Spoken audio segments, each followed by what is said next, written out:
There is a season for every unfolding and a moment appointed for every purpose beneath heaven. And as you settle into this quiet stretch of reflection, you begin to feel that your life may not be moving through random hours at all, but through a design that has been breathing beneath the surface since the day you arrived. You are not merely passing through time. You are moving inside it like someone crossing a hidden bridge one plank at a time, and somewhere deep within you, there has always been a question you could never fully silence. Why does your life feel marked? Why have certain moments seemed heavier than they should, brighter than they should, stranger than they should? Why have you often carried the feeling that something about your existence reaches beyond ordinary explanation? So before you get comfortable, take a moment to like the video and subscribe, but only if you genuinely enjoy what I do here. Because tonight, you are not simply thinking about birthdays, calendars, or numbers on a page. You are stepping into the possibility that the day of your birth was not just recorded in heaven but appointed by it, and that the moment you entered this world carried a signature long before you knew how to read it. You have likely been taught to see your birth date as a practical detail. It sits on documents, forms, profiles, and records. It gets spoken, casually remembered annually, celebrated with cake messages and the passing recognition that another year has gone by. But there is another way of seeing it, one that does not begin in superstition and does not end in vanity. It begins in reverence. It begins with the thought that if your Creator appoints times and seasons, if your life was known before your first breath, then the day you were born may reveal more than age. It may reveal timing. It may reveal placement. It may reveal that you entered history through a doorway that already held meaning. This is where something in your spirit begins to lean in.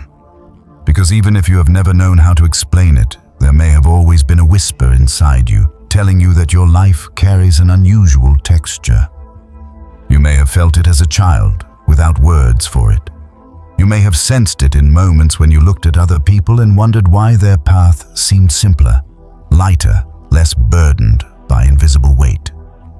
You may have sensed it in how deeply you feel, how sharply you perceive, how often you notice patterns others dismiss.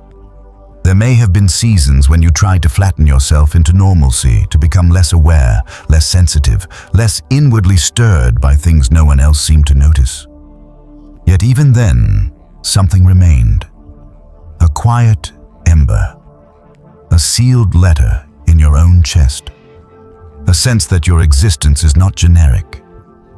When you begin to consider that some people are born on days touched by spiritual symbolism, sacred timing, or unusual alignments of purpose, you are not claiming superiority. That is important. This path is not about becoming inflated. It is not about saying you are better, purer, more worthy, or more favored than someone else. Chosen identity, when it is real, humbles rather than puffs up. It creates responsibility more than pride. It brings weight before it brings applause. In truth, many people who carry the deepest calling spend years wishing they were less marked, not more. They do not feel crowned at first. They feel set apart in confusing ways. They feel misunderstood. They feel early pressure. They feel like their soul is being tuned to a frequency the room around them cannot hear. That is why the idea of being born on certain days matters in such a careful way. The day itself is not magic. The date does not save you. The number does not control your destiny. But timing can carry symbolism, and symbolism can point to calling. The calendar may be ordinary in the hands of the world, yet still become sacred in the hands of God. Just as seasons in nature reveal what is growing, the season of your arrival may reveal something about what your life came here to carry. Some are born into moments of transition. Some are born near holy observances, times of rupture, renewal, or spiritual significance. Some are born in days marked by endings, new beginnings, or moments when the world itself seems to hold its breath. And when that happens, it is worth paying attention not to worship the date, but to ask what kind of assignment might be hidden in the timing. You can already feel the difference between shallow curiosity and deep recognition. Shallow curiosity wants quick labels. It It wants a thrilling answer, a neat badge, a spiritual shortcut. Deep recognition moves slower. It listens. It weighs. It notices how certain truths do not arrive as noise, but as resonance. And perhaps that is what is happening in you now. Not a rush of excitement, but a quiet, unnerving recognition. Because when you look back across your life, there may be clues that fit together like scattered constellations. The intensity of your inner world. The way hardship found you early. The way you have repeatedly been pushed into growth without asking for it. The way others project onto you, misunderstand you, resist you, or seek comfort from you without quite knowing why. These things are not proof on their own, but they begin to form a pattern. And chosen lives are often recognized through pattern before they are understood through language. You may have spent years trying to explain yourself through psychology alone, circumstance alone, personality alone. And those lenses can help. They matter.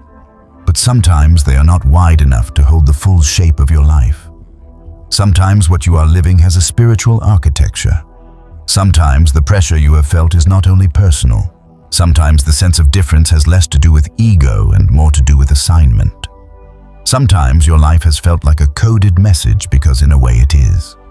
Not in the theatrical sense people often chase, but in the quiet, biblical sense that certain things are concealed until the appointed hour of understanding. This is why your birthday can matter. Not because you should obsess over it, but because it may be one of the first breadcrumbs heaven left for you. A soft clue. A timestamp of intent, a whisper pressed into the edge of your story before your conscious mind could form its first thought. You were not dropped carelessly into the stream of time. You were placed. And if you were placed, then the moment of placement matters. The doorway matters. The season matters. The surrounding atmosphere matters. You do not need to force meaning onto it, but you also do not need to dismiss meaning when it appears. And this is where your heart begins to steady. Because maybe the strangeness of your life is not evidence that something went wrong with you. Maybe it is evidence that something was written into you. Maybe the ache to understand your path is itself part of the path. Maybe the lifelong sense of being pulled by invisible tides is not confusion, but calling, still waiting for language. You do not have to solve it all tonight. You only need the courage to consider that your arrival carried intention and that the day you were born may hold a piece of the map. So as this first doorway opens, you let one truth settle gently over your thoughts. You are not here by accident.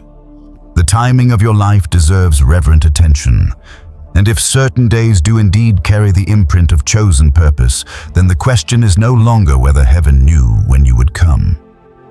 The deeper question is what that timing has been trying to say about you all along. You begin to understand that heaven does not treat time the way people do. Human beings cut it into manageable pieces, label it, schedule it, rush through it and mourn its passing, but heaven has always moved through time with intention rather than panic. That is why the timing of your birth can carry a meaning deeper than sentiment. It is not merely that you were born on a certain day. It is that you were released into the earth at a certain moment, into a specific rhythm, under a particular atmosphere, within a season, already speaking its own language. And when you begin to see this, your life stops feeling like a pile of random events and starts to look more like a thread woven through a tapestry you were never meant to control, only to gradually recognize. This is what so many people miss when they think about chosen lives. They imagine chosenness as a title dropped suddenly onto a person one dramatic afternoon, as if calling appears only when a great door swings open and heavenly light floods the room. But more often, calling appears first through timing, through pattern, through placement, through the strange consistency of moments that seem too aligned to be entirely accidental. And in your case, if you have always sensed that your life carries an unusual weight, then one of the first places to look is not only at what has happened to you, but at when you entered the world. The world tends to treat timing as convenience. Heaven treats timing as language. That difference changes everything. A birth is not simply a biological event recorded on a certificate. It is an arrival into a living sequence of seasons. Scripture itself is filled with the idea that there is an appointed time for things to be revealed, uprooted, planted, awakened, broken, and restored. Nothing about divine order suggests randomness. Even when life appears chaotic, there are hidden arrangements moving beneath the visible surface. So when you ask whether a certain birthday can matter, what you are really asking is whether heaven speaks through timing. And the answer gently and unmistakably is yes. You have probably seen this in smaller ways before.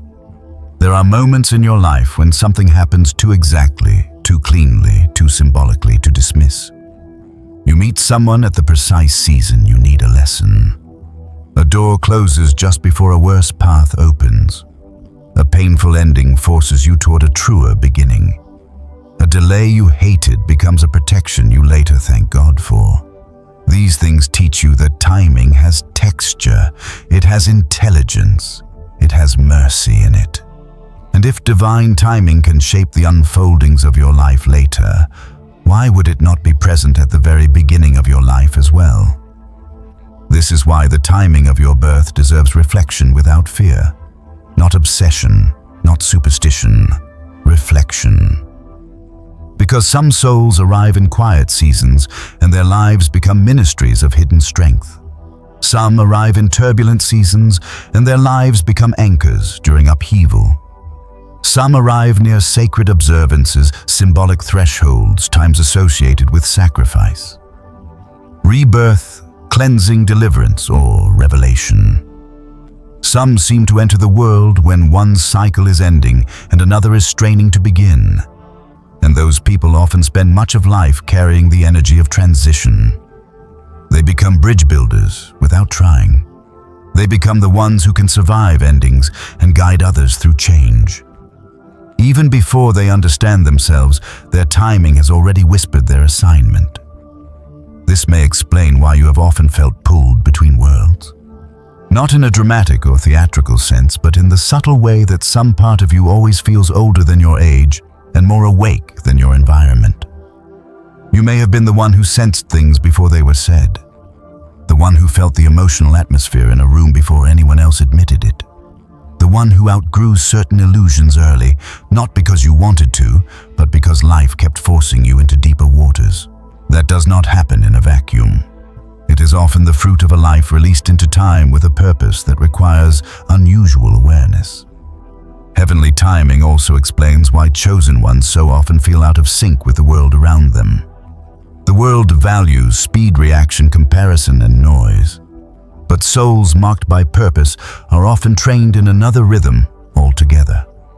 Their growth does not always match the calendar others use. Their breakthroughs do not come when expected. Their delays are rarely empty. Their loneliness is rarely meaningless. Their inner life often ripens in silence long before anything visible changes. This can make you feel strange, even defective, especially when others seem to move through life on easier, louder tracks. Yet the problem may not be that you are behind. It may be that you are being prepared according to a different clock. And that different clock leaves clues. Perhaps you have noticed that certain seasons repeat lessons until you finally see what they are teaching. Perhaps your life seems to move in chapters of symbolic intensity where things shift suddenly after long stillness. Perhaps you keep being returned to themes of surrender, truth, discernment, courage, or purification, as though your soul is being taught through cycles rather than straight lines. This is often how divine timing operates. It is less like a machine and more like a garden. Things unfold when roots are ready. Blossoms appear when hidden work has matured. Fruit comes not when the world is impatient, but when the appointed season has been reached. That matters because when you were born, you did not just enter a date. You entered a spiritual climate. You entered a symbolic season whether you knew it or not. And just as a seed planted in winter does not carry the same expression as one planted in spring, your timing may have shaped the way your calling develops. Some born in seasons of apparent barrenness become carriers of hope because they were born into landscapes that taught them how to recognize life beneath dead-looking ground. Some born in seasons of abundance must learn humility and stewardship. Some born in moments touched by sacred remembrance carry a natural pull toward reverence, healing, or truth-telling. None of this is mechanical. None of it should be flattened into formulas. But the symbolism is real enough to deserve your attention. This is where you begin to feel less afraid of the question. Because for some people, the moment they hear that certain birthdays may hold spiritual meaning, they become anxious. They fear being trapped by a label or manipulated by mystical thinking. But true discernment does not imprison you. It frees you. It does not hand your power to dates or numbers. It returns your attention to God, who governs time without being ruled by it. The point is not that your date controls your future. The point is that your timing may reveal something about the way your future was meant to unfold. There is a difference, a very important difference. One leads to fear, the other leads to reverence. And perhaps reverence is exactly what has been missing. You may have spent years looking at yourself through frustration, confusion, or comparison. Why am I like this? Why do I feel so much? Why have I gone through so much? Why do I keep sensing that life is trying to say something to me? But once you begin to honor timing, those questions soften and deepen. They become less accusing and more contemplative. You stop asking only what is wrong and start asking what is being revealed. You stop seeing your life merely as a struggle to survive and begin seeing it as a story being decoded in stages. You stop mocking your sensitivity and start wondering whether it was part of your design all along. The more you reflect on this, the more you realize that sacred timing does not shout. It rarely forces itself on you. It waits to be noticed. It leaves hints in repetition patterns, in seasons, echoes in memory, and a peculiar resonance in the moments that refuse to feel ordinary. Your birth may be one of those moments. Not because the day itself is meant to be worshipped, but because it may hold the fragrance of intent. A kind of first signature. A quiet indication that your entrance into the world was not tossed into the calendar casually, but placed with precision into a stream already carrying meaning. That is why this matters to heaven. Because heaven does not merely ask whether you were born. Heaven asks when, into what moment, into what season, into what symbolic current, into what unfolding chapter of the world around you. And if you were born into a day that carries the aroma of chosen purpose, then your life may have been speaking that truth long before you had language for it. Your restlessness may not be random. Your sense of difference may not be vanity. Your longings may not be weakness. They may all be the early signs of someone whose timing has always been part of the message. So you let this settle into you without rushing to conclusions. Your birth timing may matter because heaven uses time as a vessel of meaning. And if that is true, then your life is not only something to endure, it is something to read with prayerful eyes. The season of your arrival was not empty. It was already saying something, and soon as the pattern grows clearer, you will begin to see that certain days carry a weight all their own. And the ones born within them often spend years discovering why. And now, the pattern begins to narrow. Because once you understand that heaven speaks through timing, you naturally arrive at the next question, resting quietly beneath all the others. What kinds of days tend to carry that unusual, spiritual weight in the first place? Not so. You can turn the calendar into an idol, and not so you can reduce people to formulas. But so you can recognize that some moments in time seem to arrive already humming with symbolism. They are like doors with carvings on the frame. To a casual eye, they are just doors. To a discerning spirit, they suggest that whoever passes through them may be stepping into more than an ordinary assignment. You have probably felt this already in life, that some days are not equal in atmosphere. Some seem ordinary and light, while others feel dense, charged, almost prophetic in the way they land on the soul. History remembers this too. There are days associated with upheaval, days associated with deliverance, days associated with mourning, awakening, covenant, rebuilding, judgment, revelation, peace after chaos. Human beings may mark them on calendars, but heaven often marks them in meaning. And when someone is born into a day or season carrying that kind of symbolic current, it can leave a subtle imprint on the way their life unfolds. One kind of day that often carries weight is a day close to transition. Not just a transition on paper, but a real threshold. The end of a year, the beginning of a year, the edge of one season slipping into another, the close of one cycle and the breath before the next. People born around thresholds often spend much of life inhabiting that same role inwardly. They become bridge souls. They do not always fit cleanly into one category or one tribe or one version of reality. They often feel themselves standing between worlds, between identities, between old structures and new awakenings. Their life may repeatedly place them in moments where something is ending and something else is trying to be born.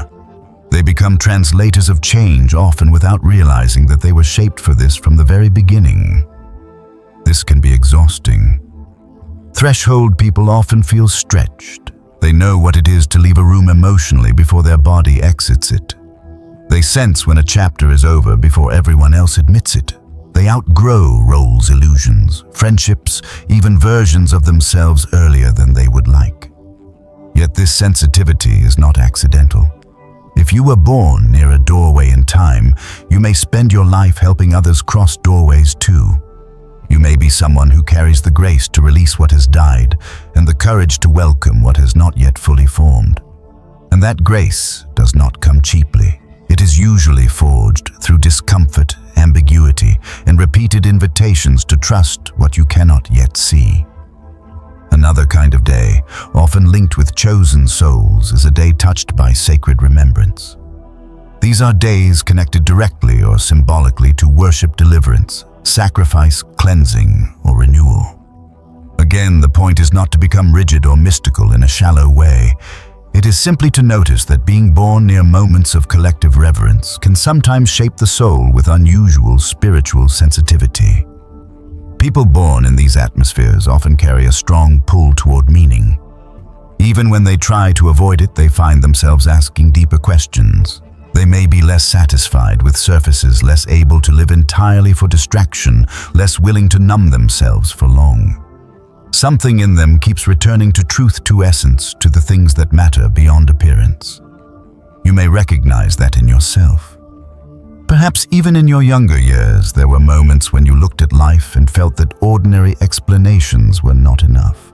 You may have wanted joy, rest, love, and belonging like everyone else, yet some part of you kept reaching beneath appearances as though looking for the hidden beam under the floorboards.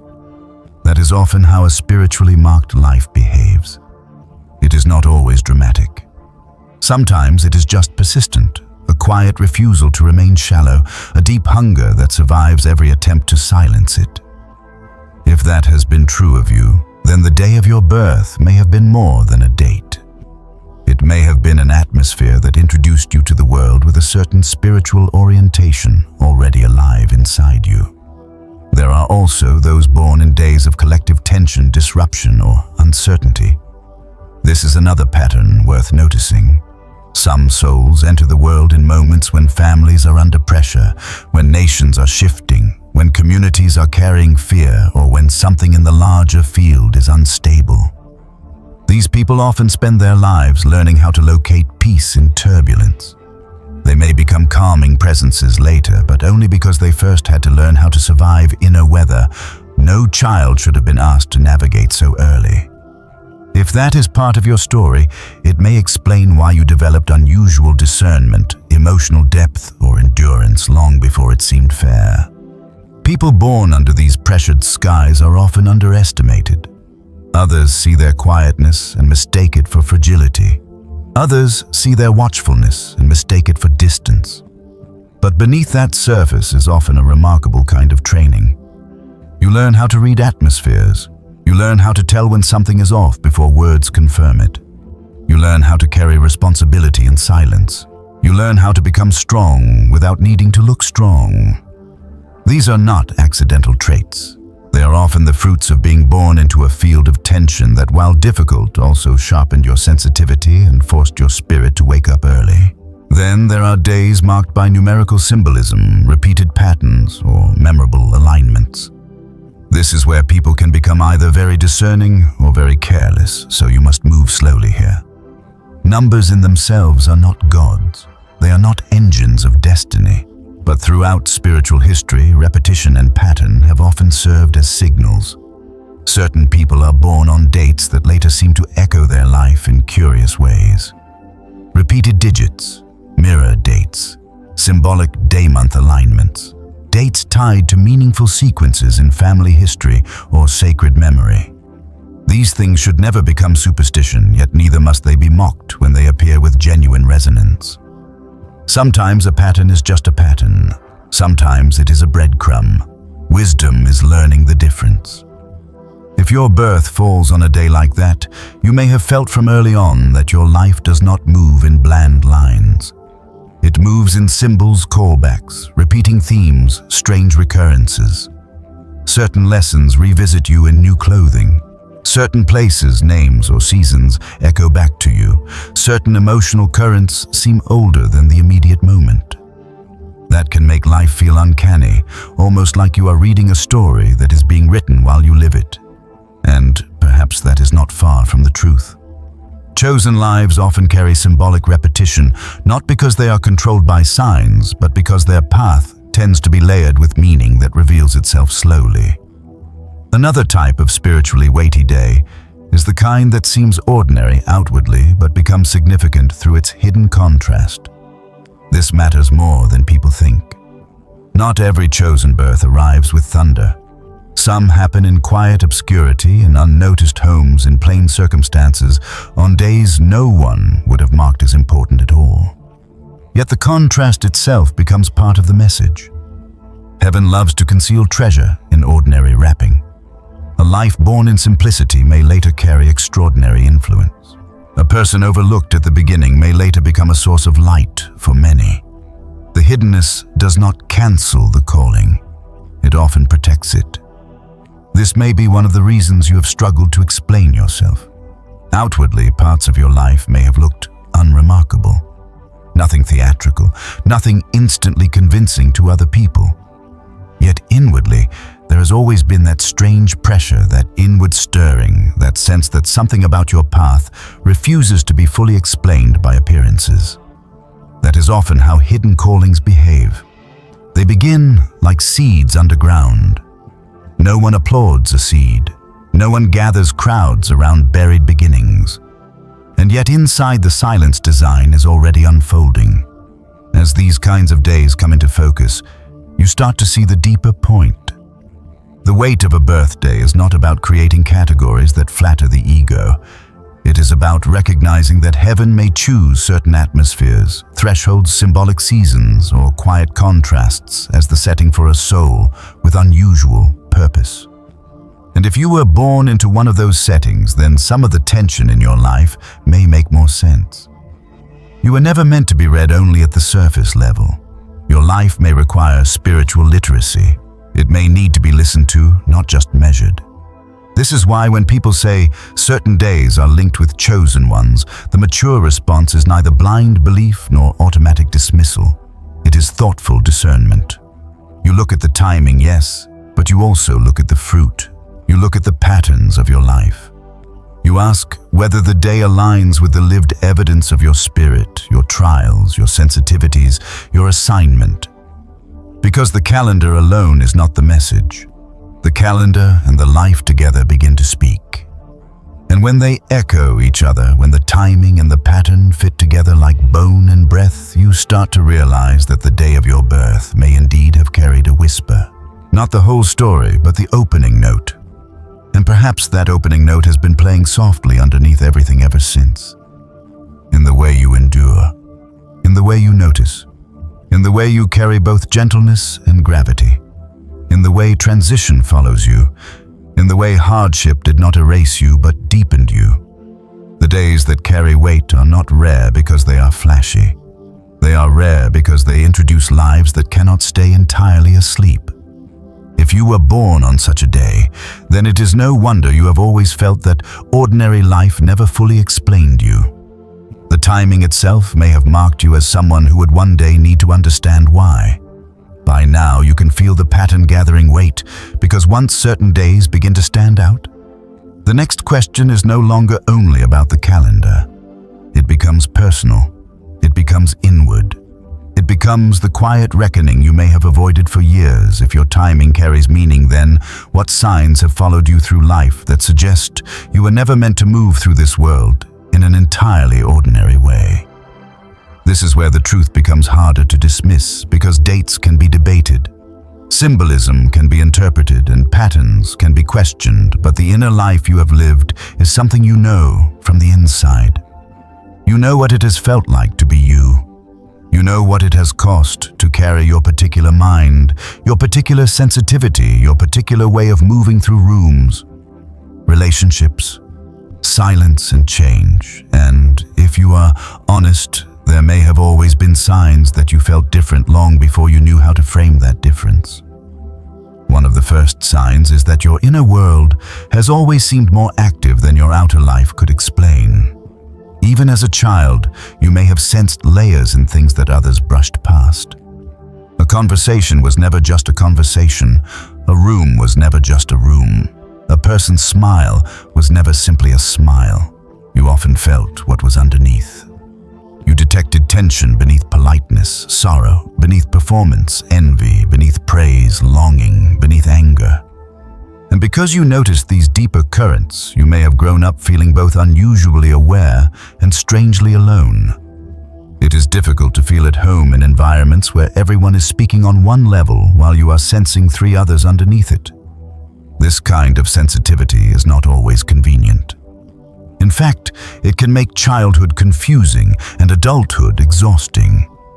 You may have assumed for a long time that something was wrong with you because you could not interact lightly with things that felt heavy. Others seemed able to laugh, dismiss, move on, forget, and keep pace with whatever crowd they were in. You, on the other hand, often carried the emotional residue of places and people long after the moment had passed. You remembered the look someone gave. You replayed the energy of an interaction. You sensed when something was unresolved, even when everyone insisted everything was fine. This can easily make you feel overdramatic, overly serious, or too much. But often it is one of the earliest signs that your spirit was designed with discernment rather than numbness. Another sign is that you have likely felt older than your age in certain invisible ways. Not necessarily in personality and not in the self-conscious sense of trying to appear mature, but in the simple fact that parts of you were forced to grow early. You may have been the one who understood pain before your peers did. The one who saw contradictions in adults before you knew what to call them. The one who grasped that life was fragile, unfair, layered, and morally complex long before you wanted to. This kind of early ripening often leaves a mark. It can make you appear calm while carrying storms. It can make you wise in one area and deeply tired in another. It can make you long for innocence while knowing you cannot fully return to it. That too is often part of the chosen pattern. Souls marked by purpose are rarely allowed to remain asleep for very long. Life wakes them up, sometimes gently, often not. They see things early. They feel things early. They notice fracture lines in the world before other people have even looked at the wall. And while this can burden them, it also prepares them. It trains them to recognize what is real beneath appearances. It deepens their compassion. It tempers their judgments. It gives them the ability to carry both tenderness and truth at the same time. If you have always felt that strange mixture of innocence and gravity inside yourself, it may not be random. It may be one more sign that your life has been training you for something larger than comfort. You may also have noticed that you often feel out of place even when you are accepted. This is a subtle ache, but a persistent one. You can be included and still feel separate. You can be loved and still feel partially unseen. You can succeed outwardly and still carry the private sense that you are not meant to root your identity in what satisfies everyone else. This does not mean you are broken or impossible to understand. It simply means your spirit may be tuned to a deeper belonging than social approval can provide. Chosen people often spend years trying to solve a homesickness that is not really about geography. It is about resonance. They are looking for environments where truth, depth, and peace coexist, and because those environments are rare, they often feel like travelers passing through rather than permanent residents in the cultures around them. This can show up in relationships too. You may find that people are drawn to you quickly, sometimes intensely, but do not always know what to do with you once they come closer. Some seek comfort from your steadiness. Some project their wounds onto your silence. Some admire your light from a distance, but become uneasy when your presence stirs their own unresolved shadows. You may have seen this pattern many times without fully understanding it. Why do people open up to me so fast? Why do some seem soothed by me, while others become irritated or defensive for reasons that do not match what I actually did? Why do I keep becoming a mirror for people who are never prepared to see themselves clearly? These are not always signs of chosenness on their own, but when they repeat alongside the other patterns, they begin to form a language. Another sign is that your life has likely carried seasons of solitude you did not choose. Sometimes this solitude was external. The loss of friendships, the sense of being misunderstood, the repeated feeling that no one quite gets the full shape of what you are carrying. Other times it was internal, the strange loneliness of having people around you while still feeling spiritually unaccompanied. And though this solitude may have wounded you at times, it has also done something else. It has sharpened you. It has forced you to build an inner life. It has taught you how to survive without constant affirmation. It has driven you toward reflection, prayer, discernment, and a relationship with truth that is not dependent on applause. This is why chosen ones often look strong in ways others misunderstand. Their strength is not usually the loud kind. It is not always charismatic, polished, or obvious. It is the strength of someone who has been left alone with themselves often enough to stop performing. It is the strength of someone who has had to sit in silence until false identities fell away. It is the strength of someone who has learned how to continue without immediate reassurance. If that sounds like you, then one of the signs you always felt different may be that life kept leading you back into hidden places where your soul had no choice but to become real. There is also the sign of unusual spiritual hunger. Even if you have wandered, doubted, resisted, or grown tired, something in you keeps returning to the deeper questions. You may try to settle for distraction, but it never fully satisfies. You may try to become casual about your life, but some inward seriousness keeps resurfacing. You may want relief more than revelation. Some days, yet the search for meaning keeps calling you back. This does not always look religious on the outside. Sometimes it appears as restlessness, sometimes as longing, sometimes as the inability to stop asking why certain patterns repeat in your life. Sometimes as the ache to understand what your suffering has been for. Whatever form it takes, it is often one of the clearest signs that your soul refuses to stay shallow. Alongside that hunger, you may have carried a lifelong tension with your own sensitivity. Part of you knows it is one of your greatest gifts. Another part of you has often wished to be rid of it. You may have begged for thicker skin, less perception, fewer intuitions, a quieter mind, a simpler emotional range. You may have envied people who seem able to move through life without feeling the spiritual weather all the time. But your sensitivity is not merely a burden. It is also one of the ways your life has been marked. It allows you to discern nuance. It enables deep compassion. It warns you before danger fully arrives. It helps you hear what louder hearts miss. It is not perfect, and it must be matured, but it is not your enemy. It may be one of the very signs you have spent too long trying to explain away. And then there is the deepest sign of all, the sense that your life has been speaking to you in patterns before you had language for any of this. The repeated feeling that certain experiences were not random. The instinct that some of your struggles were doing more than hurting you.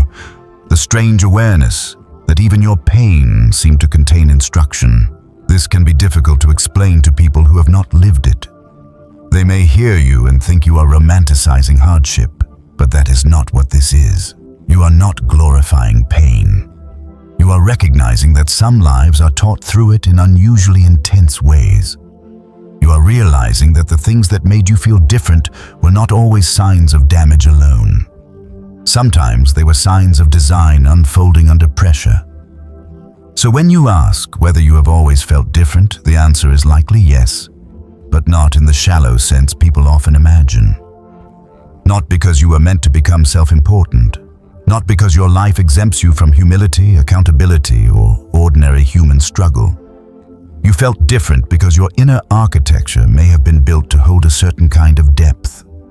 You felt different because your sensitivity, solitude, hunger discernment, and early ripening were all shaping you long before you knew what for. You felt different because the signs were already there, scattered through your life like lanterns on a foggy road. And perhaps the most healing part of seeing this clearly is that it allows you to stop treating your nature like a mistake. The difference you carried may have been inconvenient, painful, and lonely at times, but it was not meaningless. It was trying to tell you something. It was trying to lead you toward the truth that the marked timing of your birth was not the only clue. Your own spirit has been leaving evidence all along. The way you have always felt, always noticed, always endured, and always returned to what is deeper may be the lived confirmation that your life was never meant to be read as ordinary. And once you begin to accept that your life has always carried signs of unusual depth, another truth rises with it, one that is far less glamorous and far more revealing. Hardship often found you early. Not ordinary difficulty alone, because everyone meets pain in some form, but a kind of pressure that seemed to arrive before you had the language, tools, or protection to fully make sense of it. This is where many chosen ones hesitate because they do not want to dramatize their suffering or make themselves the center of some tragic mythology. Yet, honesty matters here. If your life has felt marked, then chances are the mark was not confirmed first by applause. It was confirmed by weight, by resistance, by the strange reality that what others met later, you seemed to meet sooner, and what crushed some people did not destroy you, though it certainly changed you. You may have spent years asking why your path seemed so intense so early, why the lessons came before the explanations, why the emotional storms arrived before the shelter, why rejection, confusion, instability, or inner burden appeared before you had even formed a stable sense of self. It may have felt unfair, and in many ways, it was. The truth is not that all suffering is noble, and not every wound should be spiritualized. Some things were simply painful. Some things should not have happened. Some absences should have been filled. Some words should never have been spoken over you. Some burdens should not have landed on your shoulders so young.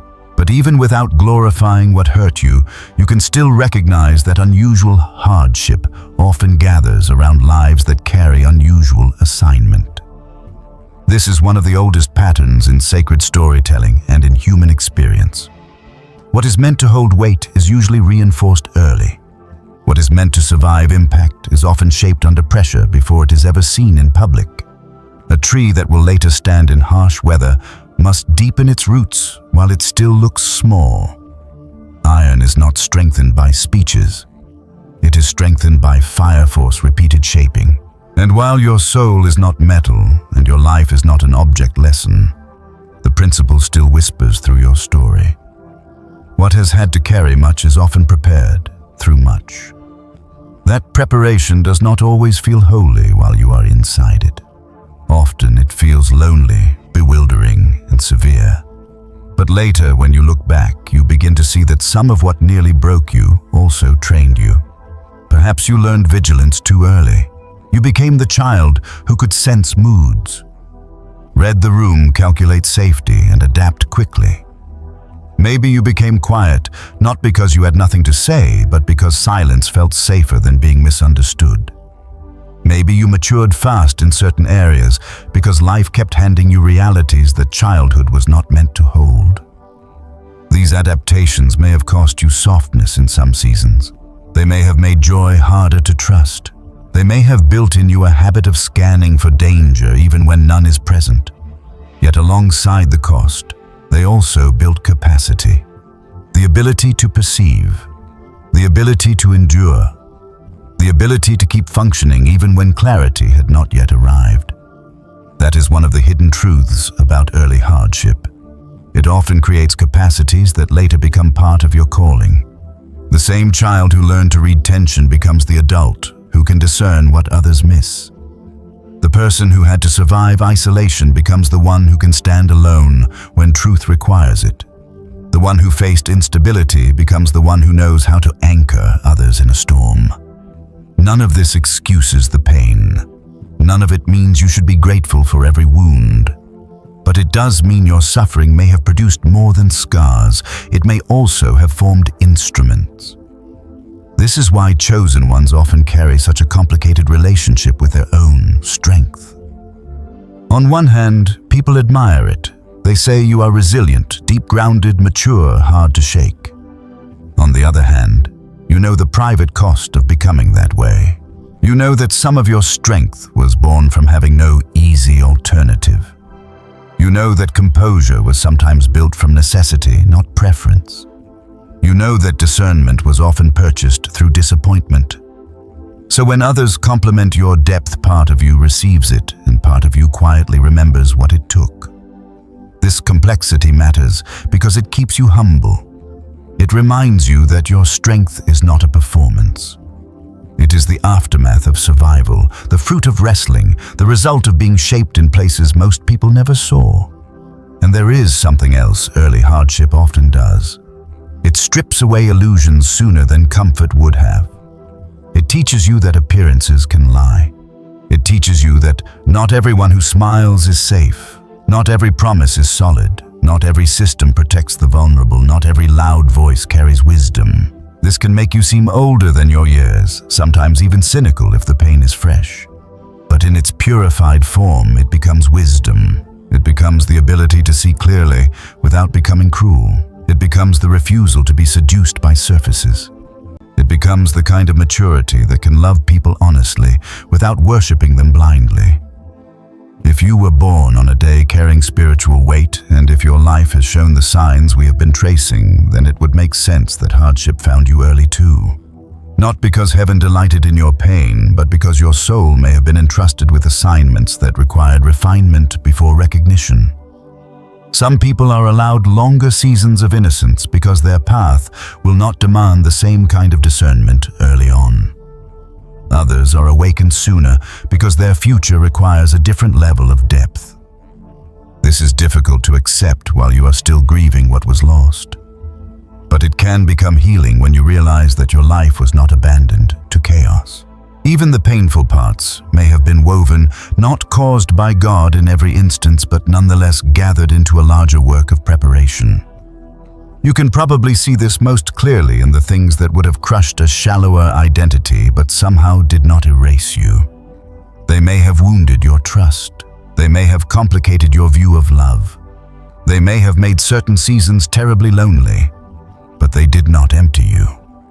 Something remained. Something kept reaching toward truth, toward meaning, toward wholeness, even when bitterness would have been easier. That remaining part matters. It is one of the clearest signs that your hardship was not only destructive. There was a protected center in you, a place that was bruised, but not annihilated, stretched, but not surrendered. And that center is often where calling lives. Many chosen souls misunderstand this phase of their lives. They think the repeated pressure means they are cursed, overlooked, or fundamentally defective. They compare their hidden battles to the smoother surfaces of other people's stories and assume that their own difficulty proves they missed the path. But sometimes the opposite is true. Sometimes the path itself is what exposed you to deeper training. Sometimes the unusual resistance around you was not random misfortune, but a sign that your presence carries consequence. Darkness does not usually waste energy opposing what has no threat to it. Confusion does not often gather so thickly around lives that will remain spiritually dormant. The struggle itself, while never something to worship, can still reveal that your life holds weight. That is why so many people born into marked timing experience a strange pattern. The more they try to become smaller, simpler, quieter in the wrong ways, the more life keeps pressing them back toward depth. You may have tried to escape your own seriousness. You may have wanted to live casually, to drift like everyone else, to ignore the deeper currents and just survive on surface pleasures. Yet something in your path kept interrupting that plan. Reality kept coming for you. Lessons kept returning. Your own spirit kept refusing to stay asleep. It is not because you were denied rest forever. It is because your life has been trying to shape a vessel that can carry both tenderness and truth without collapsing under either one. And still, it is important to say this carefully. Early hardship can distort as well as refine if it is never healed. Pain can sharpen discernment, but it can also harden the heart. Pressure can build endurance, but it can also teach hypervigilance that no longer knows how to rest. Rejection can foster independence, but it can also create isolation so deep that love feels suspicious. This is why recognizing the purpose within your hardship is not the same as romanticizing your wounds. You are not meant to stay defined by survival mode. The lessons are real, but so is the need for healing. The strength is real, but so is the need for softness to return. The insight is real, but so is the need for peace to teach your nervous system that not every room is a battlefield now. Perhaps this is one reason your story has felt so layered. You are not only carrying purpose, you are also carrying recovery. You are not only being called, you are also being restored. And these two things often happen together. The very places where life trained you roughly are also the places where grace wants to bring gentleness back. Not to make you weak, but to make your strength whole. Not to erase what happened, but to ensure that your future is not ruled by the echoes of every old wound. So when you look at your early hardships now, you do not need to explain them away or pretend they were easy gifts. You can tell the truth. They hurt. They changed you. They marked your view of yourself and the world. But they also revealed something. They showed that your life was being forged before it was understood.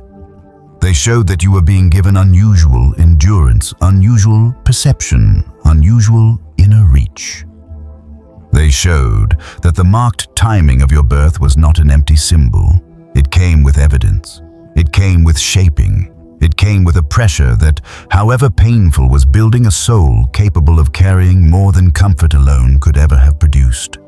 And maybe this is the beginning of a new mercy for you, the ability to stop reading your past only as damage. Yes, there was damage. Yes, there is healing still to do. But there was also design being protected inside the storm. There was a future being reinforced through what felt like unfairness. There was a self being forged that would one day understand why the path was never soft at the beginning. Hardship found you early, not because you were forgotten, but perhaps because your life was meant to become something that could hold light without collapsing when darkness pressed near. That does not make the suffering small. It makes your endurance holy in a quiet, unadvertised way. And as this truth settles more deeply, another one begins to rise beside it. If the hardship shaped you, then it also uncovered gifts hidden inside your nature. Gifts you may have mistaken for mere survival traits, but which now begin to look more like part of the calling itself. And this is where your story begins to turn inward, in a gentler, more revealing way, because once you understand that hardship shaped you, you can finally ask the question that pain often keeps hidden for years. What has been growing inside you because of all this? Not just what was wounded, not just what was strained, not just what was lost, but what was formed, what was strengthened, what was awakened quietly in the marrow of your nature, while life was pressing you, testing you, stretching you, and calling you beyond the version of yourself that could only survive on surface understanding. Because chosen lives do not go through pressure only to collect scars. They also come out carrying gifts, though many of those gifts do not look impressive at first. In fact, Some of them appear so ordinary that you may have mistaken them for personality habit or the leftovers of what you endured, when really they are part of the deeper architecture of who you were always meant to become. One of the first hidden gifts is discernment, not suspicion, not cynicism, not a reflexive distrust of everything and everyone. True discernment is quieter and far more refined than that. It is the ability to sense the difference between appearance and essence. It is the inward faculty that notices when words and energy do not agree. It is the ability to feel when something is being forced, manipulated, concealed, or spiritually misaligned even before evidence gathers on the surface. You may have spent a long time calling this overthinking sensitivity or anxiety, especially if other people dismissed your instincts. But over time, you may have noticed that what you sensed often proved true. The room was not as calm as it looked. The offer was not as clean as it sounded. The person was not as sincere as they appeared. The opportunity was not as aligned as everyone insisted. Discernment is rarely celebrated when it first appears. People usually prefer charm to clarity.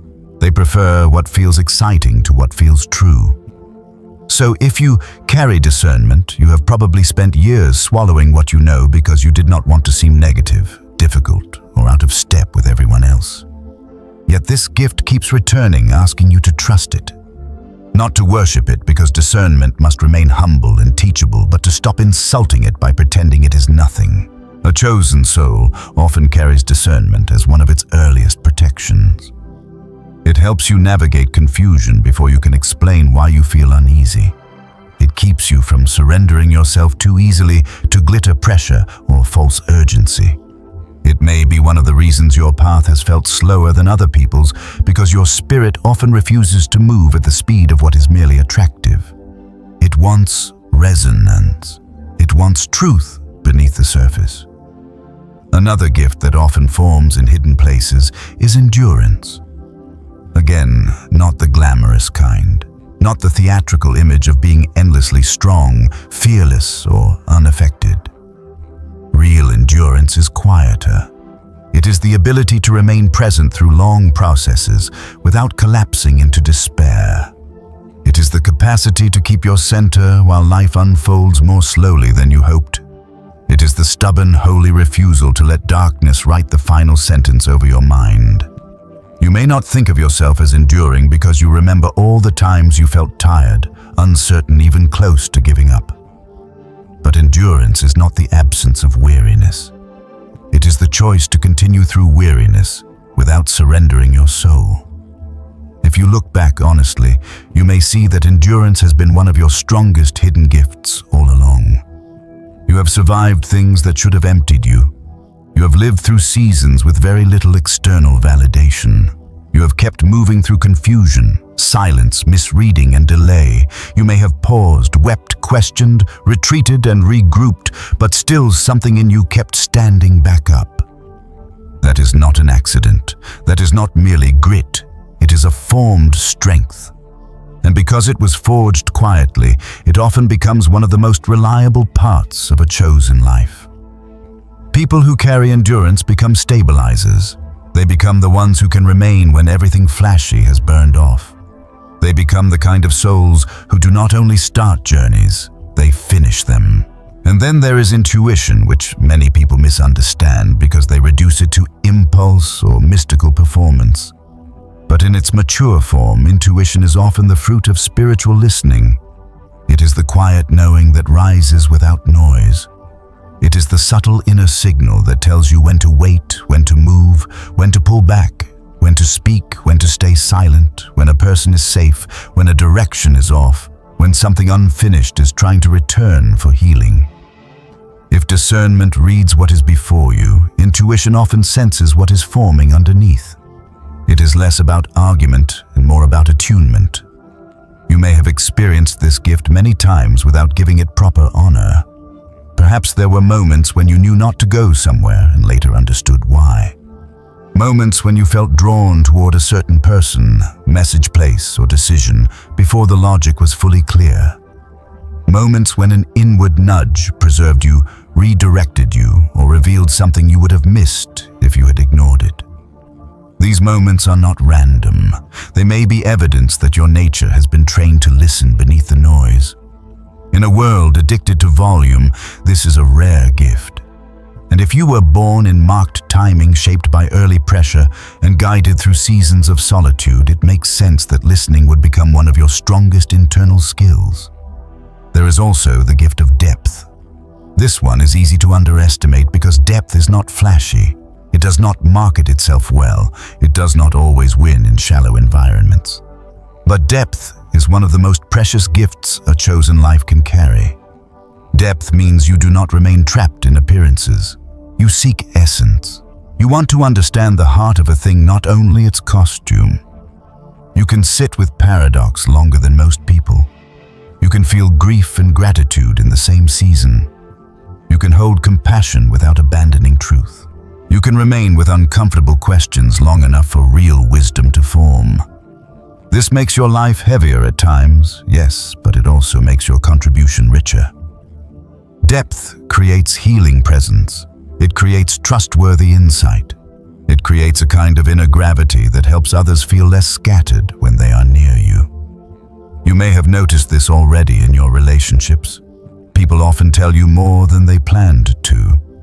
They feel understood before you have said much. They come to you when life is unraveling, not always because you have perfect answers, but because your presence does not panic in the face of complexity. That is depth at work. It is not merely that you think deeply.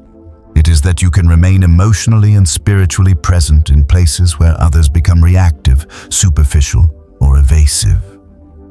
This kind of gift is profoundly needed. It allows you to become a place of clarity in confused environments, a place of steadiness in emotional storms, a place of honesty without cruelty. Alongside depth often comes compassion, though not the sentimental version people sometimes confuse with it. Mature compassion is not the inability to have boundaries. It is not the habit of rescuing everyone. It is not endless self-sacrifice that leaves you hollow.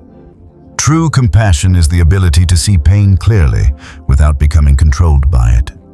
It is the ability to understand people without excusing what harms you. It is the tenderness that survives disappointment. If you have been through a great deal and still find yourself caring, still find yourself wanting truth and healing rather than vengeance, then that is not weakness.